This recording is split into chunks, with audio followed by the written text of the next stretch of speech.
You're speaking in HVAC terms here. Okay, so supply. I don't look at the floor and go, "Oh, please don't step on my return." Well, that's because it's in the wall, most likely. Okay. In your house, in your parents' house, it's in a wall. So it's like.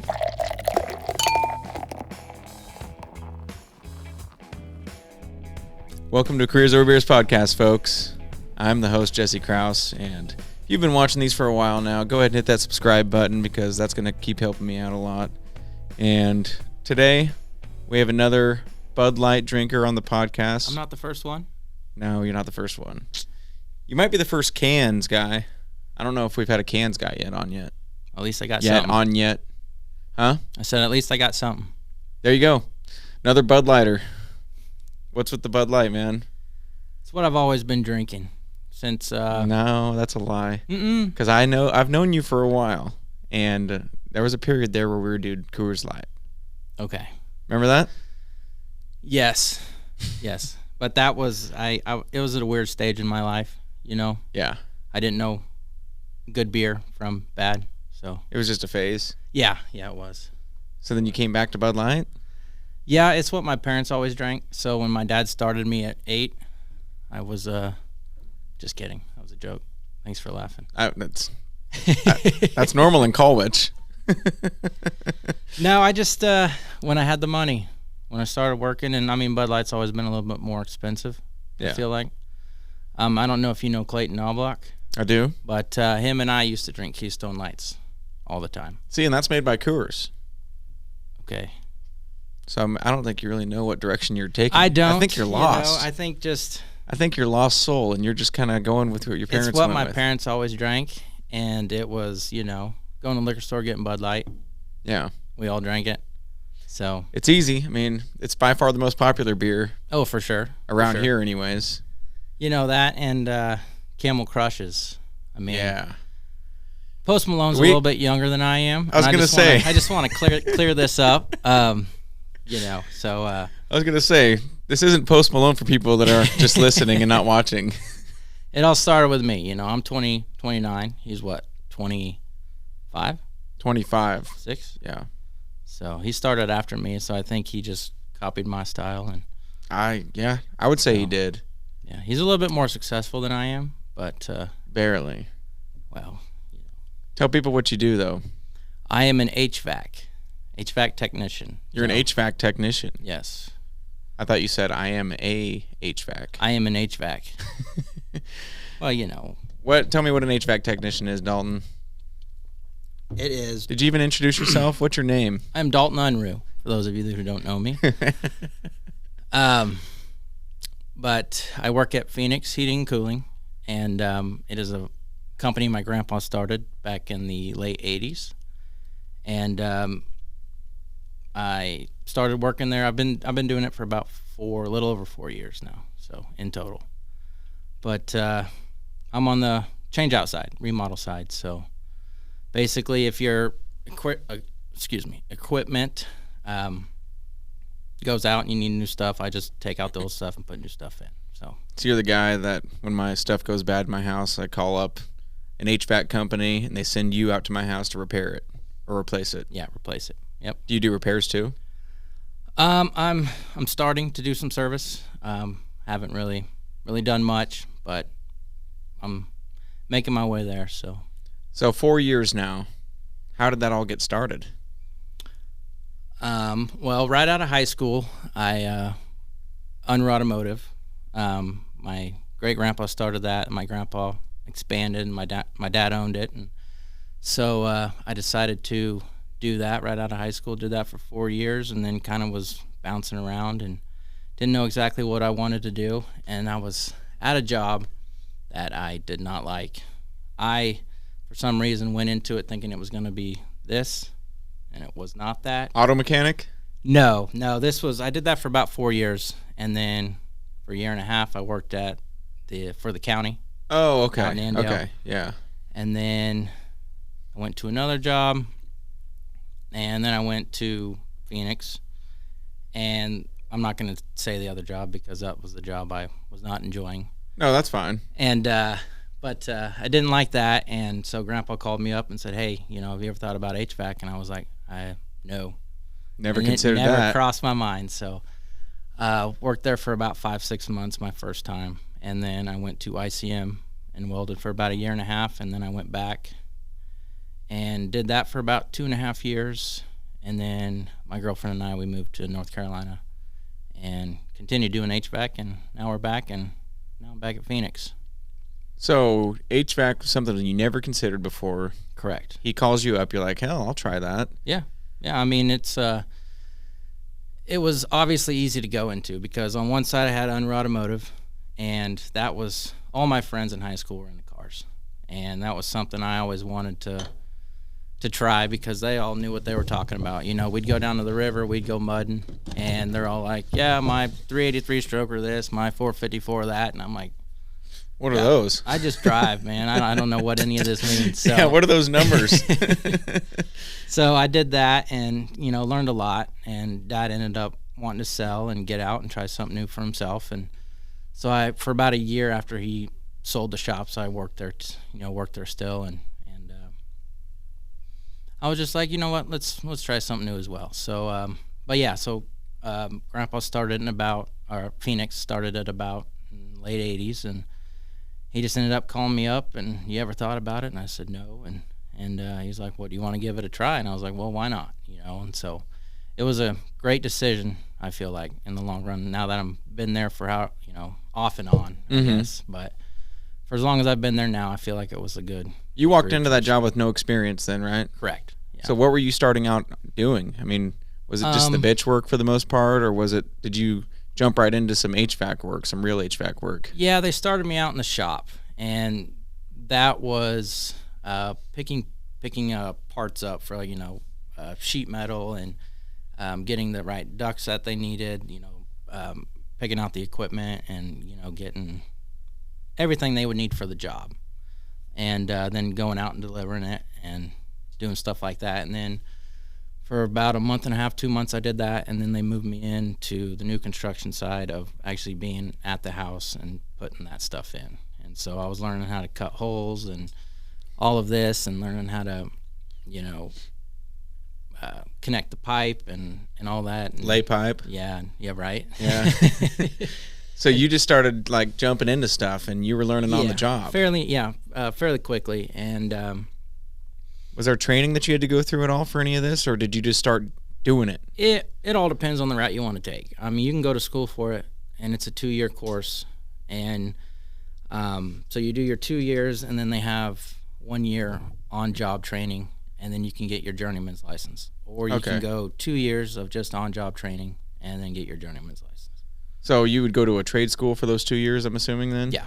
And then on the job, will the company do that for you where you're at? Or is that a normal thing in HVAC? No, you would have to do that by yourself.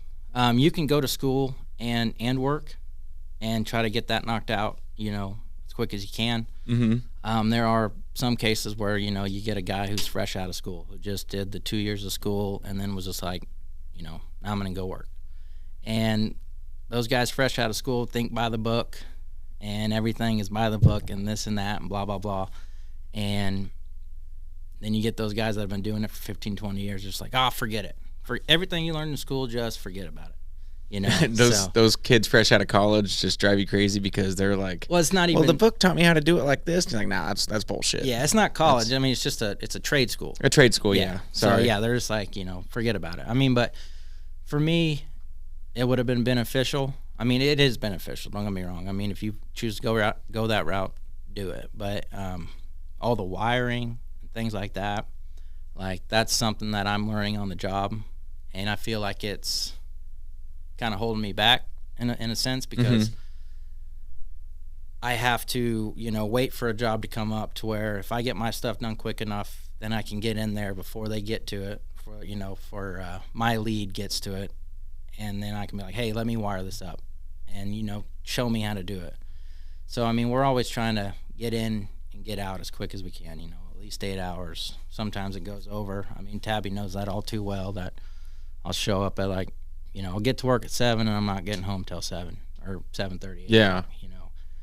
But if I can get in there quicker and learn how to wire and things like that, then that's pretty much all I'm lacking before I can. But that's stuff that people do learn if they go the trade school route. Yes, if they're getting that knowledge beforehand, and then they're already and good they're there. doing some service, and what I'm lacking is service as well. So like I said, I'm getting there in my career of doing this. Slowly getting there, but yeah, it's. So I learned it on a previous episode about the journeyman thing, right? So it's an apprenticeship, is what I understand, and. You're saying they can go to trade school for 2 years and then on the job, blah, blah, blah. What if you're jumping into it like you? How do you get your journeymans? You do it while you're working? 2 years on the job, yeah. So, I mean, any knowledge that I have of this trade is on job.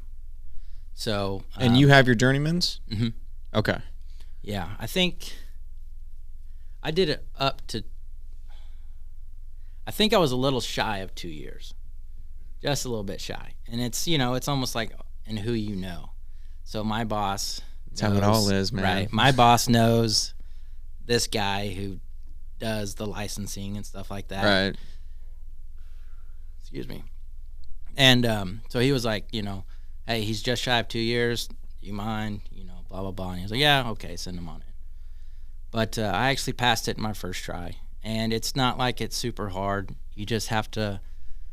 So it's a test? Yeah.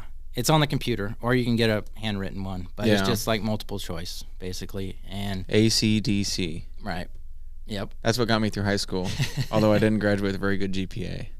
Yeah, but you're smarter than I am. No. Mm. No. Well, That's why I'm doing this. I'm trying to soak up your knowledge. But so it's on it's open book on the computer, and you basically just have to memorize the book. It's open book? Yeah, that's why I said it was easy. You don't even need to memorize it then. Well, you got to remember which parts you get. Oh, you got to know it's on like, page 152. Right, and because it's you get 2 hours and it's like 100 questions, so you got to be on pace. So you can't just be skimming through and taking your time. It's not like they give you all day. Yeah. And so you could be on question 75 and you have 15 minutes left, and you could have gotten every one of them right, but Actually, But you're running out of time. You have to get at least a 75%. You have to have a 75% to get your journey Or better, yeah. On that test. Yeah. Is that test all it takes? Or is it? Are you saying you have to have the 2 years of on the job too? You have to have at least 2 years on the job before they even let you in. I got you. Yeah. I got you. Okay. Yep. And so some guys are they were shocked when I got it for the first time. They're just like, "You got it done in one try?" And I was like, "Yeah." And they're like, I was like, "It's open book. Like, what do you mean?" And they're like, "Well, that test is easy anyway." And I'm like, "How many tries did it take you?" And they're like, "Well, it took me two or three." And I'm like, "Well, it's not that easy then, yeah, buddy." Right? So they're giving you shit, saying, "Well, it's an easy test anyways." But and there was one kid, he had to move back to Oklahoma where he was from, but he was more into service than I was. I don't think he finished school, but he did at least a year, and the rest was on the job. Can you? No, go ahead. Finish. Oh, I was just saying that he was. I just lost my train of thought. Oh shit, my bad. Yeah, what the hell, man? No, I was gonna say you said that he was into service, and I kind of Yeah. wanted you to explain what the different categories are, I guess, Okay, as an so HVAC guy, because I don't really know what service means versus. There's new construction, so new builds. Yeah. And then there's remodel and change out, and then there's service. So and finals. I'm sorry. So when they get a new construction house done, that's where we set the furnace, run all the duct work, all the hard pipe, all the returns, all that, the line sets and everything like that. Yeah. And we run all that, and then on a final, you go in with the AC unit, you braze everything in, wire everything up, get everything running and things like that. And that's what a final is. And so he was the final guy and the service guy. And but yeah, he was more knowledgeable in service than I was, and by far. And he was trying to get his journeyman's license, and he didn't pass it. I think he tried 5 times. Yikes. And so I don't know what his deal was. Like, apparently he's not a good test taker, but I mean, it's open book, But So he's not a good looker upper in the book, huh? I guess not. He apparently didn't study. I mean, like I said though, but he knew a lot of stuff. And me, I'm sitting on the couch with Tabby, and she's watching TV, and I'm trying to go through the book, and, a week until the test, and I'm trying to study and cram it all in, and, I'm getting nervous and worried, and I get there and take it, and they tell me if I passed it or not, right before I leave, and she looks at me, and she's like, congratulations. And I'm like, yeah. 'Cause I was telling Tabby the morning of, I'm like, I didn't study long enough, hard enough, like, yeah, I don't feel good about this, but that's how everybody feels before big tests. Though they're like, there's no way. Yeah, That's how. But you did how it. I was feeling. Yeah. Did you drink a bunch of Bud Lights after that? I can't remember what we did. Did we? We probably went out to dinner. Yeah. Couple things, right? Mm-hmm. I would have slammed like 10 Bud Lights. Yeah, I probably did. I bet you did. Yeah. Can't remember. So how hard would you rate that test then compared to other things you've done in your life? Like, think about tests in high school, stuff like that.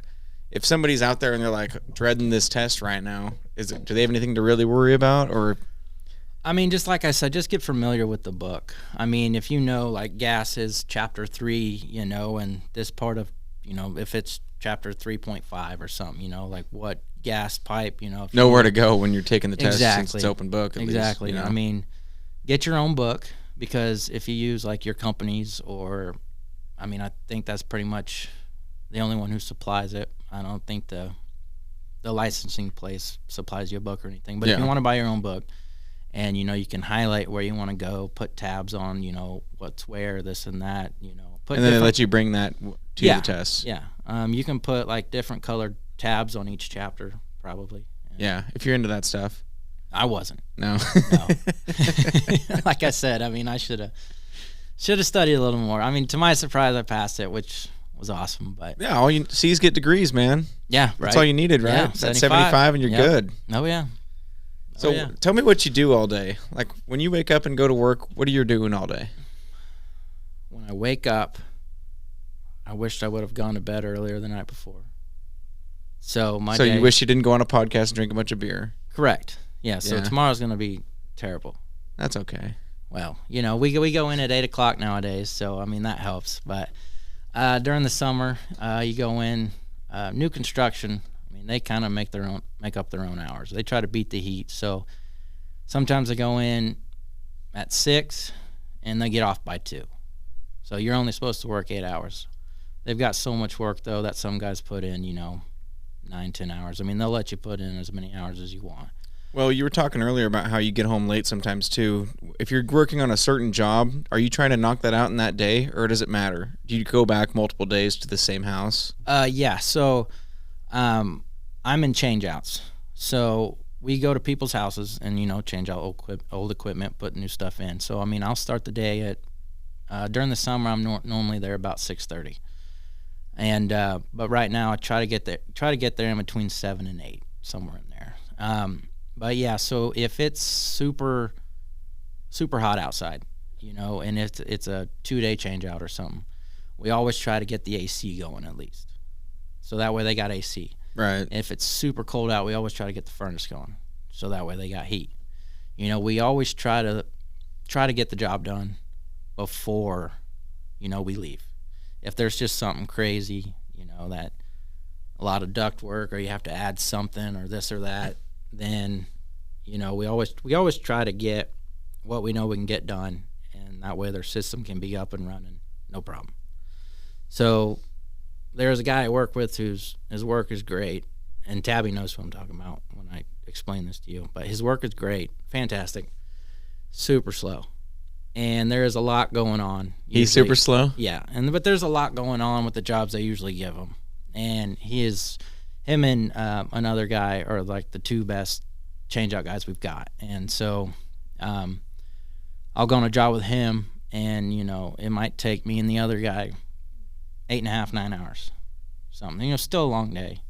But with him, we're looking at about 10.5, 11 hours, It helps me in a sense because I get to get in there and do things that, excuse me, gosh dang it.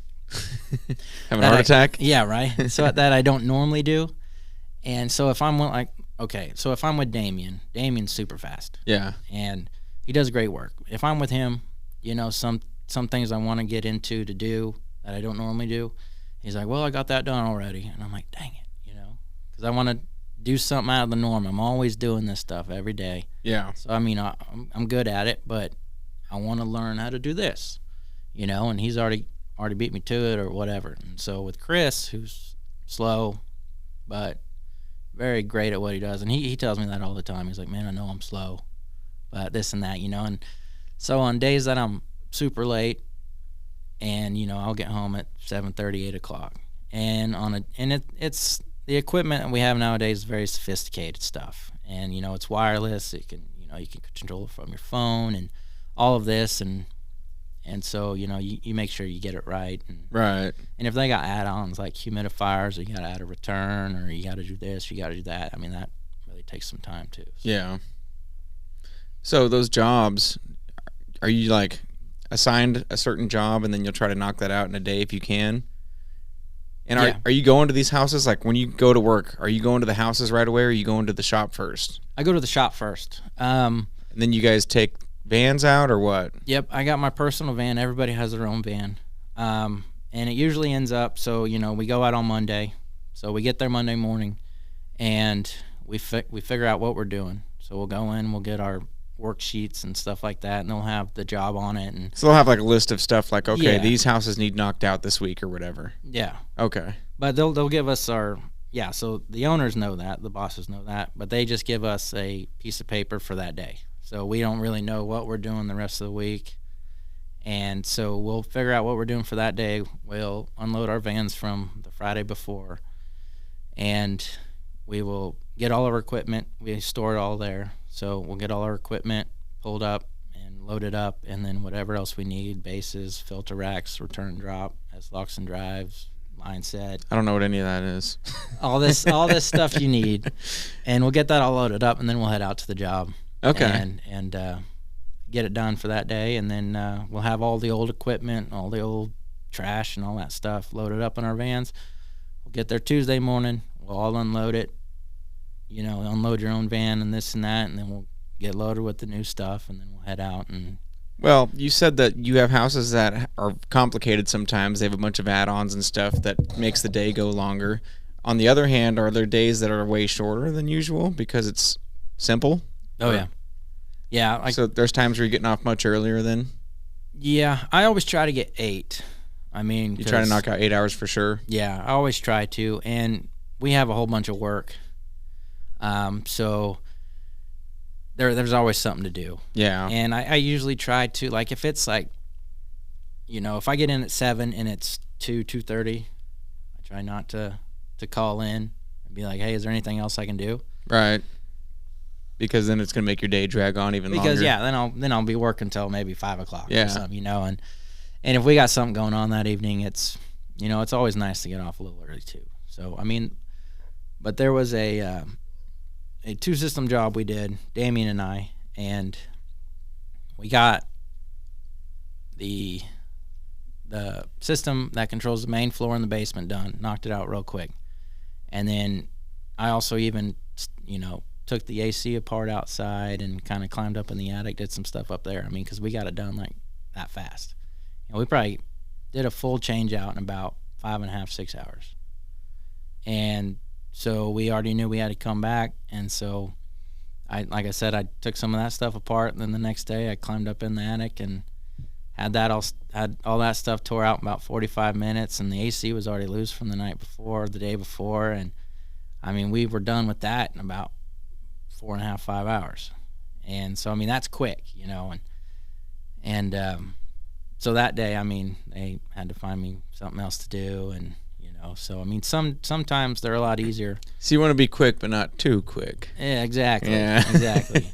Or then it's going to be an even longer day, maybe. Yes. Yeah. Yeah, and I mean, it all changes too on the fact of the old system that they have in there. The furnace is super tall, coil's kind of squatty or whatever, and the plenum is right there. And so when you've got your new stuff, you got a base, you got your furnace, and the furnaces they make nowadays, like an old furnace might be 42 inches tall. The new furnaces they have nowadays are about 32. So that's a big difference. It's 10 inches. But you put it on a base, and that brings it up about 7. And then your coils are a lot bigger nowadays too. So let's say a 3-ton coil back in the day was 20 inches tall. They're more efficient nowadays, so they're going to stand about 27. Yeah. So that messes you up as well because you got all that different, heights, and sometimes the plenum you just can't do anything with it. Yeah, things have changed, and you got to kind of adapt it to it, right? Yeah. So I mean, you gotta cut in a plenum on the job, and sometimes you have 2 inches from the top of your coil to the plenum. Yeah. And you got some crazy offset you got to do, and I mean, it's just that's part of the job, right? Because you're going to go into houses that are older, and obviously they're not going to be hooked up the same or whatever. Right. So I mean, and they're way more efficient nowadays, and the blower speeds are crazy stupid compared to what they were back then. So if you have do they last as long though as the old school stuff? No, they don't. I mean, it's crazy. Like Tabby and I just bought a house, and it's 22 years old, and it's the original stuff. Granted, we're probably gonna have to replace it next year, but 22 years. I mean, I've pulled out a system that's the homeowner told me it was about 35, 40 years old, and I mean, yeah, you just don't hear that nowadays. I know, man. You don't. It's like that whole planned obsolescence thing where they want products to fail quicker, but they might be more efficient. Yeah. They might be cleaner looking too, but they shit out a lot quicker because they want you to buy. I don't know what their plan. I don't know what their objective is, but some people might think that they want you to buy new shit all the time. Right. I'm not gonna. Those are conspiracy theorists, though. Yes, which is it's true. But is it a conspiracy theory if it's true? Right. That's the real question. But you don't have to call anybody out or anything like that. No, I mean stuff doesn't last as long as it used to. That's a well-known fact. I mean Fenix is strictly Linux equipment, and it's a 10-year warranty. I mean, 10 years is a long time, but so any years after that, or any years after that 10 years, I mean, who knows how long it's gonna last. Right. I mean, but granted too, I mean, with that old equipment, like, I guarantee you they didn't think it was going to last 25, 30 years. Yeah, that's true. So you said you were up in attics and stuff. You do that quite often then, where you're in people's houses or in their attics or crawl spaces or whatever it is? Here in Kansas, not so much. It's mostly basements, which I really enjoy. You like basements a lot better than attics and stuff? Oh, yeah. I mean, you got a big room. Sometimes they're in the middle of a basement. If it's an older home, like in Riverside or something, those units are pretty much like in the middle of the basement, at least the ones that I've been in. Yeah. And you like that? Oh, yeah. It's wide open. You can get all around it. I mean, you don't have to, lie some weird position to do this or do that. Is that something that older homes did more than newer homes? Yeah, I feel like it is. Yeah. For sure. Why was everything like that back in the day? Everything's like open in the middle. Like you look at an old car too. You worked automotive, the old engines. You can get in there and work on everything. It's all right there. Well, I mean, it's a lot more sophisticated now for an engine, anyway. Well, that's true. I mean, they got all those wiring harnesses and things like that running all. But they were also like their mind was also, and we're gonna make this as comfortable and as good as possible. And now it's like, let's see how much space we can use up. Yeah. Well, it's like the engineers. The engineers, not talking crap on engineers, but kind of. But they get involved. I mean, they're very smart people. Obviously, they make good stuff. Yeah. But they don't have to work on it. So if it's, this can fit here, this can do that, or blah blah blah, whatever. Then that's the end of the road for them to see it. If it fits and it works, then they're just like, well, great. That's it. Yeah, we did our job. Push it on out. Yeah. And then, when it comes to working on it, it's like mechanic or thanks. HVAC tech or whoever else out there is just like, thank you. Yeah. Yeah. See what you've done? The oil filter used to be right here, right on top for me to grab and twist, and now I have to have a special tool that goes up in there. Mm-hmm. Yeah. Well, what I was getting at, I guess, was that going into people's attics and crawl spaces or even basements, do you see some weird shit? Have you ever seen any weird shit? Me personally, no. When Tabby and I moved to North Carolina, there was a crawl space that they threw me in on. There were some guys already working there, and there was like a dead cat, flattened dead cat. It's been there for months probably. They have to move that out the way, or there's snake skins all over the place, or but nothing like. Oh, dead bodies. No, none that I've seen or heard about. So that's good. That's good. If you find a dead cat or a dead body, even a dead body, obviously you're getting some investigators and cops in there. But if you find a dead cat, do they expect the HVAC guys to move that out of there? See, I don't know. That's kind of bullshit, right? It is. It really is. I mean, like, at least try to I know you're not going to get down in your crawl space. Yeah, I know I knew you didn't know that. But at least open up the door and take a peek, maybe, and clean stuff up. Maybe your attic. How many people clean up their crawl spaces? None. I mean, but the thing is, in North Carolina, like, crawl spaces, everybody's got them. I mean, there was a few houses, like, Tabby and I lived there for a little under a year, and I probably did 5 houses with a basement in it. Yeah, so explain the major differences between Wichita and North Carolina. Like, we're in the Midwest right now. You were on the East Coast, right? Mm-hmm. Are there major differences being in HVAC? Yeah. Well, I mean, HVAC is HVAC. It is HVAC. Yeah. That's no true. matter where you go. No, yeah. I mean, the furnace is pushing air. You got an AC, this and that, blah, blah, blah. But, yeah, the only difference is that they got crawl spaces or attics. And, like, I've done maybe a few in a closet or something, or a few in a basement. But every week I'd be in at least 2 to 3 attics or 2 or 3 crawl spaces, or and some of them were very shallow, Yeah. 20 inches tall, and you're putting in a unit that's 18 inches wide, and it's just. So the houses in the Midwest have more space than on the East Coast, you think? Well, most houses in the Midwest have basements. Yeah. So their units are standing up in their mechanical room or something. Right. And it's a lot easier. You're not crawling around. You're not stepping on trusses, trying not to fall through the ceiling and all that kind of stuff. So, I mean, but in crawl spaces there as well. Need a beer? Yes. They take better care of their crawl spaces for the most part there. Because that's all they have. Right. I mean, they'll line them. They'll line them. Some of them are kind of insulated. Some of them I've been in are dehumidified.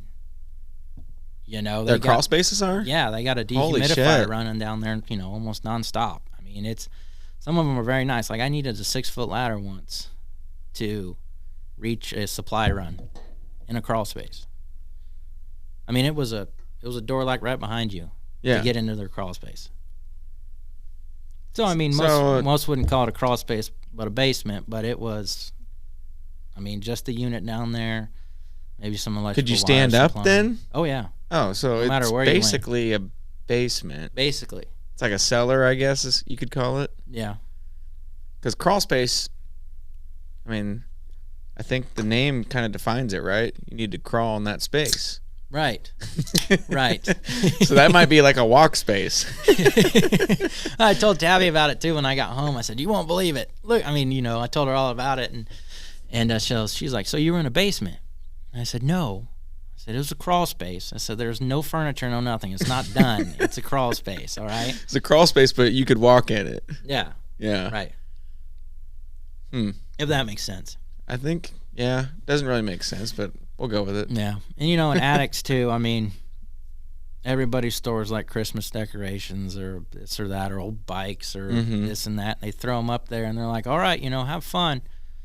You got to spend an hour clearing stuff out of the way to get to it. And it's like, see, that's bullshit. That shouldn't be part of your job. No. Cleaning people's decorations out of the attic. Exactly. That's what I thought. They probably broke their HVAC just to get you to do that because their grandson's too lazy to move Santa down from the ceiling, right? Right. Oh, while you're up there, you can get all my lights and Santa Claus down for me? Yeah. So, I mean, that's no fun. No fun. So, I mean... That's a con of your job then. Yes. Sometimes you have to move people's shit out of the way. Mm-hmm. Oh, well, even in basements. I mean, I've seen some houses that you would, classify as a hoarding house, you know. I mean, people got stuff everywhere. Yeah. And they're just like, you know, yep, you know, the unit's right here. And they've got 2 years worth of stuff blocking it. And it's like, wow, thanks. It's right behind that wall of garbage. Easy access when you move it all out of the way. Yeah, right? Yeah. I mean, it's literally right there. I mean, come on. Well, I guess I was kind of asking that too. You know, you've seen some gross stuff then maybe? Oh, yeah. Not just some crazy shit. Like, I'm not talking just dead bodies, but have you seen some people's houses and you're like, whoa. Yeah. Yeah. Do you have any crazy stories? Nothing too crazy. I mean, it's just been... Just trash and it's hoarding. Been disgusting. I mean, like I said, hoarding. Like there's return vents that are just covered with pet hair. I mean, yeah. The whole grill used to be white, and then now it's like a dark, hairish gray color or something, or dark, you know, just black or whatever, and it's just disgusting. And they're, you know, I mean, a big reason too why your equipment shits out on you is because, you know, people don't change their air filters. Yeah, they don't change their air filters or I mean, block vents. Is that bad too? Mm-hmm. For HVAC, yeah, block vents? Don't block your returns. I mean, don't block your supplies. I mean, because that does. Well, return, you got to tell people. You're speaking in HVAC terms here. Okay, so supply. I don't look at the floor and go, oh, please don't step on my return. Well, that's because it's in the wall, most likely. Okay. In your house, in your parents' house, it's in a wall. So, like, if you walk into your bedroom and you look up and you see your grill on the side of the wall, that's your return. So your supplies are, well, there's also in the ceiling since your room is in the basement. But upstairs, yeah, I know where his room is, people, all right? But upstairs, you know, you got your vents through the floor. Those are your supply vents. Okay. And then up on the wall are your return vents. So the supply blows the air. And so, like, in your parents' bedroom, they probably got a couple of supply vents in the floor. Yeah. So it blows the air up, and then that return pulls the air across the room. And then it goes back down into your system, and it just circulates. That makes sense. That makes a lot of sense. But still, you know, back to the point of what I was trying to say is do not block your I don't look vents. up there and go, you know, if I'm hanging curtains, like, oh, Mom, please don't block the return. Yeah, no, you need to tell her not to. Yeah. Yeah. Or if somebody moves a couch onto the supply, I'm like, bro, that's my supply you're covering. Well, the thing is that people will do that, and then they'll call us, and they'll be like, well, why isn't this room heating up the way it should? Yeah. Like, well, your vents covered? Yeah, but that makes sense. Oh, yeah, my vent's covered. You say, is your supply covered? They're like, what? Okay, I see what you're saying, all right? All right, yeah. If your vent is covered, there's a reason why your room isn't heating or cooling like it should. And we've also established now for everybody that I live in my parents' basement. Did I say that? Which is lovely. Well, you said, you know, your room in your basement, and you said your parents the whole time. I was just... You actually said it. I was just reiterating that your parents have a house and you have a house. But we're not gonna. But your room is in the basement. But we're not of their house though. So when you're talking about the vents on the walls, you're gonna just go to my parents and not my house? Well, I mean, we hung out at your parents' house all the time. I mean, that's true. You know, that's just true. Taking a trip down memory lane. I wasn't actually implying that you live there. But maybe it's my house that my parents live in. Do you live with your parents? I don't know. The world may never know. Okay. All right. So what's next?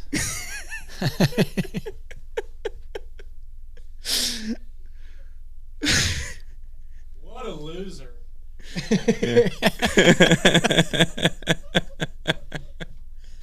We got naughty. That being said, for people's parents out there, do you have any tips for people that are homeowners on things they could do better for HVAC folks like you? Or just for their own HVAC system, I guess. Yes. Well, we have everything that are for service. We have a fall service and a spring service.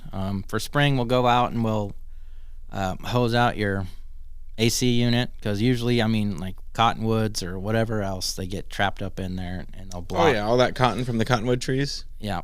And so you just go out and hose it out, and I mean, make sure it's pulling the right amps and all this, and the blower motor's working all right, and the fan motor and all that, and check the amount of Freon that's in it, or 410A. That's the refrigerant that we use nowadays. But make sure that's charged up correctly, and then your air filter is big. Air filter's huge, right? Yeah, I mean, you need to change it if it's a 1-inch filter. You need to change it every 3 months. So, we on a service we'll bring out 4, so you'll have enough for the whole year. Change it out every 90 days. Oh, you guys are sweet. Yep. It's just something we do. 3 extra filters for everybody? Because we care. Do what? You'll leave 3 extra filters for everybody every time you go to a house? Mm-hmm. So on a final, we'll bring out 4 filters and service calls, So, and then in the... So filters are a big one where you see that very often where you're like, come on, just change out your damn filter. Oh, yeah. Some of them have been gross, So... a guy I worked with in North Carolina, he would always tell people, well, this is in North Carolina, their returns would be obviously up in the ceiling and stuff, and their filters would be right there at the grill. And we would go in and we would put a media filter in, or we'd put a filter rack in, so now their filter rack is up at the unit. So you wouldn't have to change that filter because there's no filter there where it used to be. And so Mark would always tell them, you've got a filter up here now, so do not put a filter down here, because he goes, it's during COVID. He's like, so if you wear a mask, he goes, you wouldn't put another mask on too, because that's going to get in the way of you breathing.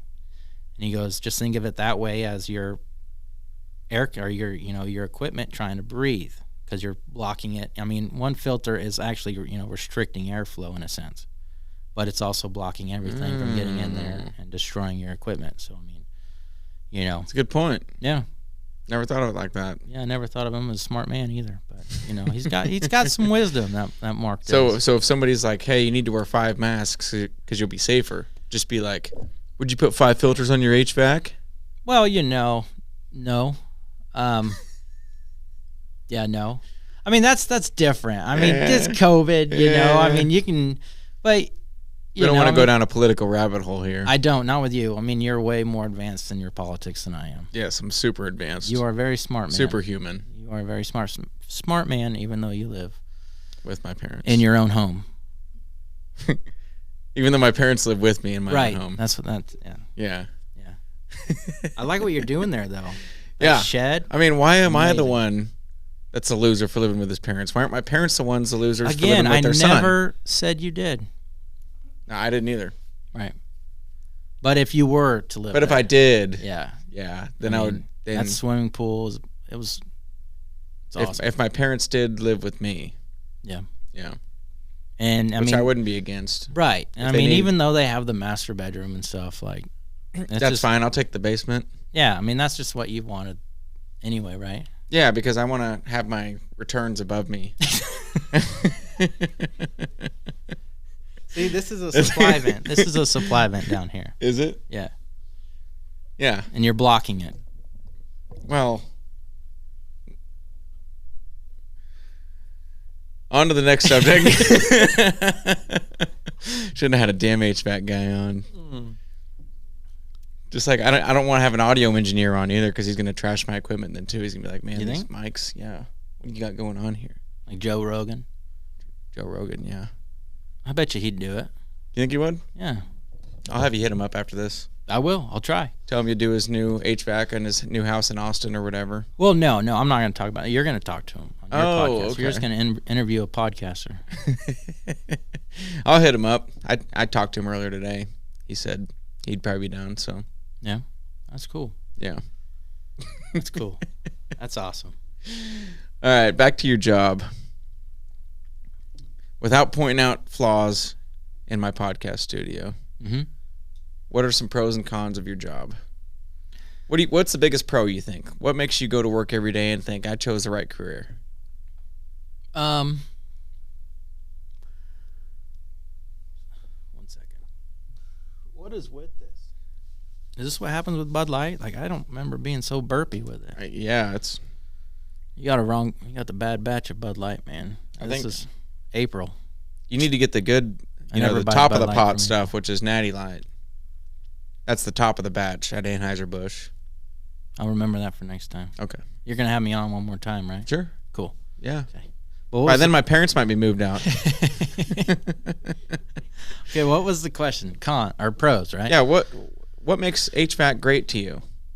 What makes it a career that you're happy to be in?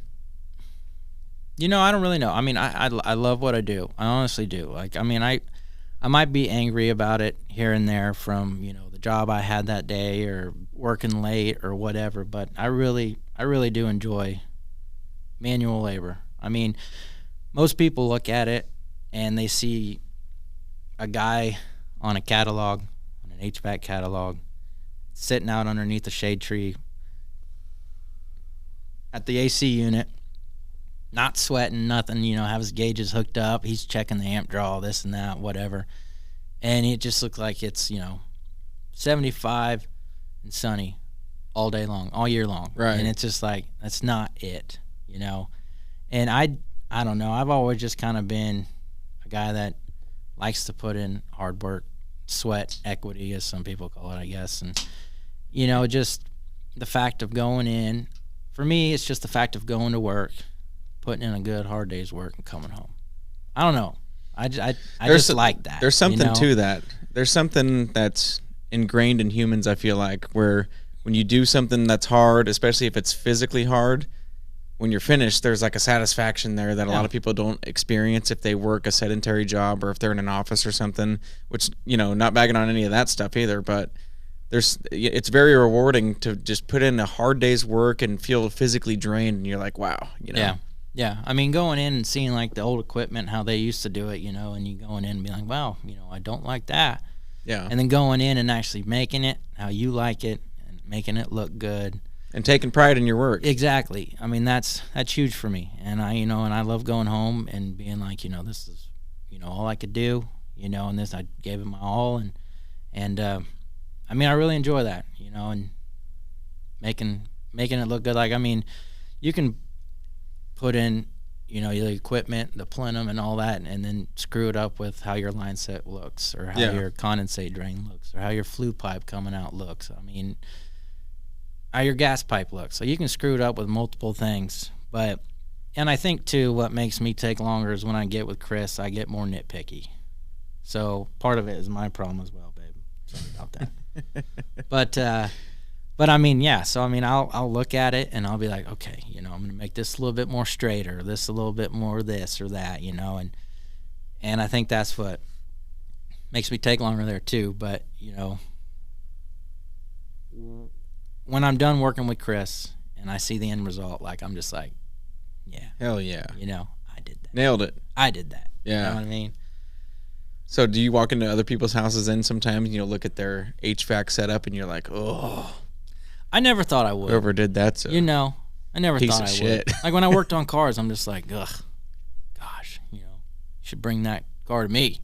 Or whatever, like should have brought it to me. It wouldn't look like that. You should let me do your HVAC. I mean, like I'd go into commercial buildings or something, and I'm looking at the trunk lines, and I'm like, huh. I wonder. Okay, so yeah. See, I always love hearing you guys talk about this kind of stuff, like with people that I've had on too in other trade jobs where they walk in and they're like, wow.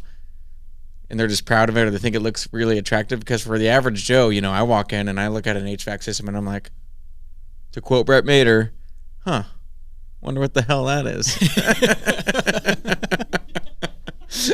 That is a great quote. Yeah.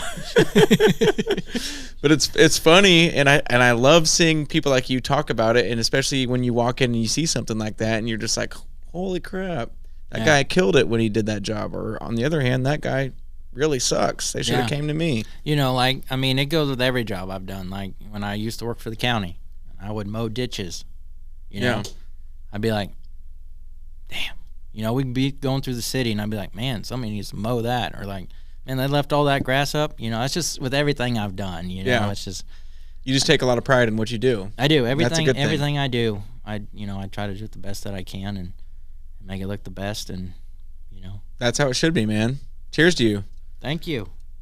If anybody wants to get something out of that, they need to understand, they need to take pride in their jobs like you do, because if everybody did that, the world would be a much better place. There's too many people out there that just don't give a shit. They want to show up and collect their checks, right? Right. And I mean, there's piece rate, and piece rate is you get a percentage of the job, and that's what I got paid in North Carolina. And so it was awesome because and at first we were nervous because I've always had an hourly job. Yeah. And gosh dang it, man. Are these extra bubbly? I guess. But I always had an hourly job. And so when we moved to Charlotte, our big concern was hourly pay because we never mess with piece rate stuff. And so when they said they were going to pay me 2.5% of every job, because I was new to the company, and before we had moved, I never really did the inside stuff at all. I never worked on the furnace, never set them really, never did gas, never did condensate drains, whatever. I never did all that. And so they were going to pay me 2.5%. So I was like, okay, that doesn't seem like a whole lot. But my first week on the job, we had a day where the equipment and all that was going to be $12,000. That was the job, full change out, adding a return, media filter, whatever. The end price was $12,000. So at 2.5% of $12,000, I made $300 for that day. And if you bump that down to, we worked 10 hours that day, that's $30 an hour. Yeah. And so we're like, you know what, we kind of I'm like a fan this of that piece rate stuff, And I think most of the jobs that we did, I mean, I've got a fine line with piece rate because my lead there, Mark, he made 5% of every job. So I mean, what's 5% of 12,000? If I'm making 300, he's making 6. Does that increase the longer you're with the company? Yeah. Okay. He's MTB was where I worked, and he's been working there for maybe a little over 20 years. So with piece rates, it's sort of like seniority as far as hourly wages and everything. They're just going to give you more the longer you're there, or the better you are. Like I said, when Tabby and I moved there, we hit them with a high hourly rate, and so they kind of not bumped me down, but this is where they were going to start me on my piece rate. So when I was asking for a raise before a year, they were like, "Well, you're pretty high on your hourly." Yeah. And so most of these guys aren't as high on their hourly as they are their piece rate. Oh, okay. And because I was in the change-out department, so most of these guys are piece rate every day. So guys that have been doing it for even a couple years. There's a guy named Trung. He's from Vietnam. Trung. Okay. He's from Vietnam, and he's been doing this for a year and a half. And he is super smart when it comes to this stuff. Like this is the kind of guy that would go home, or that would go to work, learn about it, go home, study on it, And that's what I need to do. But I like to unwind. It's He's one of the guys that makes people like me that want to go home and just have fun feel like shit. Exactly. Because you can't get ahead when somebody wants to go home and study what they're doing all day anyways. I don't want to deal with work when I get home. I don't either. But he was. Damn it, Trung. Change out, right? Yeah. I mean, this guy, super fast, man. The fastest guy I've ever seen, and he's been doing it for a year and a half, and probably 2 years now, since we've been back. But he's making 4.5%, and I mean, he just moved up quick, and so whatever 4.5% is of. I mean, you start getting big projects, you're making bank off of that, right? Yeah, I mean, he's the lead guy now, and he's been doing it for that long. I mean, when he was in new construction, the bosses were like, you got to get this guy over in changeouts. I mean, he's getting bored with what he's learned over here. He needs something new. So, like, he's just super smart at it, quick, and, if I was working with him and, I'd making $300 for that day, we'd be done in 5 hours. Yeah. So I get to work at 7. I'm calling Tabby. I'm like, hey, what's for lunch? She's like, what do you mean? I said, well, it's 12:30. She's like, it's 12:30. And I go, well, I'm heading home. And she loved that. And so here at Fenix, I'm working until 7:30, and she doesn't like that as much.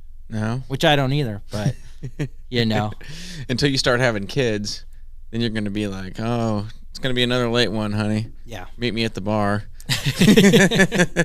Meet me at the bar. Is that a common thing with other HVAC companies where they're doing the piece rates? Not so much here in Wichita. I talked to Damien, who I mentioned earlier, about it, and I said, piece rate jobs around here, but so not very common in the Midwest. He said the only one that does one here is like Faunastock, and the reason being, I feel like, is because the market's so different. And so in North Carolina, I mean, the cost of living isn't, I don't feel like, is much higher, but it is a little bit higher, but people will pay for new equipment. I mean, MTB wasn't the cheapest one in town. It was towards more of the expensive, but it wasn't the most expensive. You know, I mean, a unit that we would charge in Charlotte, you know, let's say it was $10,000 a unit here, we might sell it for $75,000 or something, you know. Yeah. And, you know, it's all a little bit different. And, you know, I mean, I was on a change out with Damien just last week, and the job was $25,000, 2-system. And then the week before, I was on a job where the total change out cost was like $4,800. So, and that's what I feel like most of them are. Like, Fenix is very good. They're very fair on prices. Yeah. And this isn't me trying to push Fenix, but they are That's very, okay. very fair on prices. And the reason why that job was also so much was because it was Lennox's top of the line equipment. And, Yeah. you know, so, I mean, it was... Still, that makes you think, like, you know, 5% off that, you're doing a $25,000 job.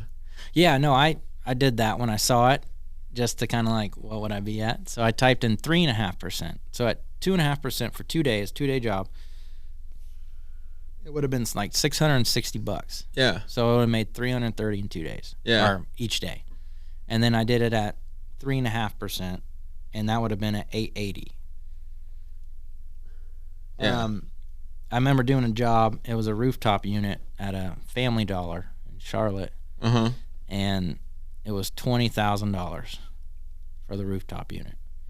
So, and this was the fastest I've been off of work. I think we were done at 11:30, and I think I made a little over $500 in 5 hours, or 4.5, 5 hours, yeah. And my lead, who makes 5%, made $1,000. And Yeah. so, I mean... There's serious cash in this business. Yes, there is. Yeah. There is. I mean, here in Wichita, I mean, the hourly rate, yeah, I mean, you can make good hourly. I work with a guy who almost makes, you know, $40 an hour, and everybody else is hiring, you know, in the 30s, you know, so you can make great money here. Well, yeah, I wanted to touch on that too before we leave. Like, jobs like yours are very special to me because I want people to hear about them. There's a lot of people out there that are younger, especially, that don't know about jobs like yours that are in the trade industry. And do you see, like, younger people coming into jobs like yours and older people leaving? And does it feel like there's going to be a big gap there where they're like, oh shit, all of a sudden we don't have very many people in our workforce? Oh yeah. Yeah, I mean, I don't see a whole lot of guys coming through, and when I do, they're a little bit older than me. I mean, I feel like the younger generation, I mean, I feel like they, like I said, they see that guy sitting on that catalog underneath a shade tree. Yeah. And they're just like, this is what HVAC is. Awesome. And they get involved, and it's not. It's a lot harder than they think. And, I mean, there's been kids that have lasted, you know, a couple months, lasted the summer, and it's just because it wasn't what they thought it was. And I mean, it's hard, and a lot of the guys I work with are older than me. I mean, there's one kid who just started like last week or 2 weeks ago who's maybe 20, 21, 19, something like that. But other than that, like, I think my brother Johnny, who's 30 and I'm 29, I mean, he might be it's scary to me. Oh yeah. Once these old guys, because a lot of them are probably in their 50s, early 60s, once a lot of those guys start really retiring, there's going to be a wave, I feel like, of empty jobs in trades like yours. Yeah, I mean, we're already so busy with work that when that happens, like... So what's your advice out there to everybody that is thinking about what they're going to do the rest of their life, or if they're looking for a career? What's your pitch to everybody to come into HVAC? I mean, I would do it. I mean, I would take the chance. I mean, if you want to go to school and spend the money, I mean, it is a leg up, I mean, service-wise and stuff like that. But also, I mean, companies are hiring for on the job. I mean, if you don't feel like spending that money and getting paid to learn and being out there and actually doing it, I mean... There's companies that'll hire you right at the gate. Yeah, for sure. Yeah. I mean, they'll take anybody. They'll put you with anybody. I mean, an older guy who's been doing it for years, the guy you want to learn from. Mm-hmm. They'll put you with him. I mean, I was working with Al, who's been doing it for 25, 30 years, and for very briefly, he's in service. But I mean, I was helping him.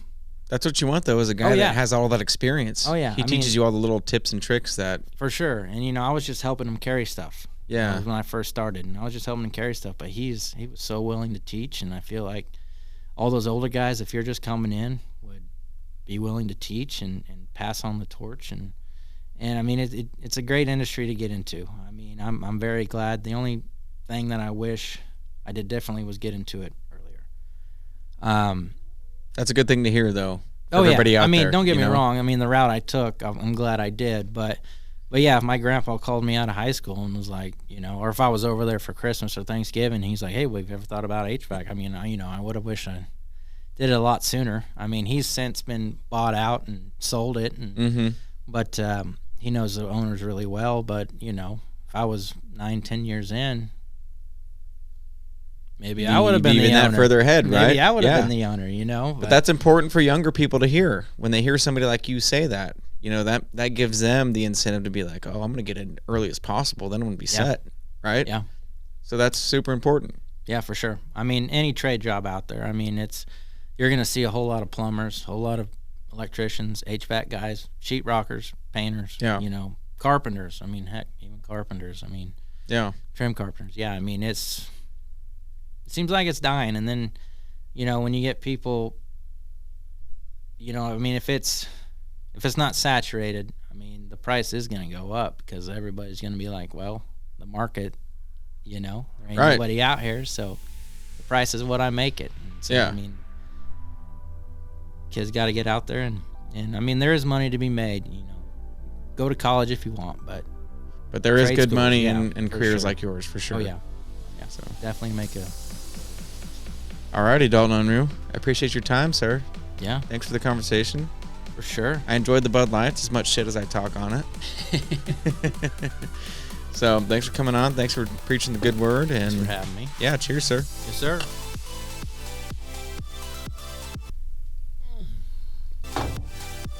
Get that moan on there? We'll keep it in there just for you. Cool.